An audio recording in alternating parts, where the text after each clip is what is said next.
The Nuremberg Code is the most important document in the history of the ethics of medical research. The code was formulated 70 years ago, in August 1947, in Nuremberg, Germany, by American judges sitting in judgment of Nazi doctors accused of conducting murderous and torturous human experiments in the concentration camps, the so-called doctor's trial. It served as a blueprint for today's principles that ensure the rights of subjects in medical research. The 10 principles of the code are: First, the voluntary consent of the human subject is absolutely essential. This means that the person involved should have legal capacity to give consent, should be situated as to be able to exercise free power of choice, without the intervention of any element of force, fraud, deceit, duress, overreaching, or other ulterior form of constraint or coercion, and should have sufficient knowledge and comprehension of the elements of the subject matter involved as to enable him to make an understanding and enlightened decision. This latter element requires that before the acceptance of an affirmative decision by the experimental subject, there should be made known to him the nature, duration, and purpose of the experiment, the method and means by which it is to be conducted, all inconveniences and hazards reasonably to be expected, and the effects upon his health or person which may possibly come from his participation in the experiment. The duty and responsibility for ascertaining the quality of the consent rests upon each individual who initiates, directs, or engages in the experiment.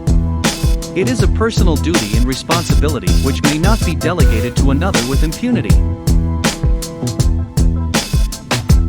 Second, the experiment should be such as to yield fruitful results for the good of society, unprocurable by other methods or means of study, and not random and unnecessary in nature. Third, the experiment should be so designed and based on the results of animal experimentation and a knowledge of the natural history of the disease or other problem under study, that the anticipated results will justify the performance of the experiment. Fourth, the experiment should be conducted as to avoid all unnecessary physical and mental suffering and injury. Fifth, no experiment should be conducted where there is an a priori reason to believe that death or disabling injury will occur, except in those experiments where the experimental physicians also serve as subjects. Sixth, the degree of risk to be taken should never exceed that determined by the humanitarian importance of the problem to be solved by the experiment.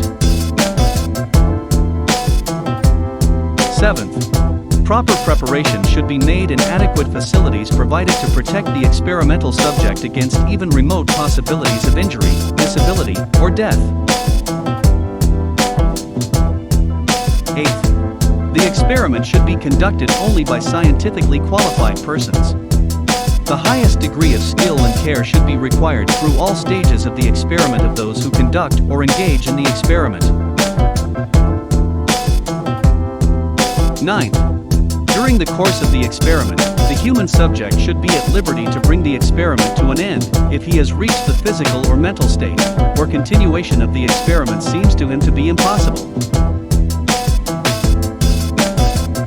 And finally, 10th, during the course of the experiment, the scientist in charge must be prepared to terminate the experiment at any stage if he has probable cause to believe, in the exercise of the good faith, superior skill, and careful judgment required of him, that a continuation of the experiment is likely to result in injury, disability, or death to the experimental subject.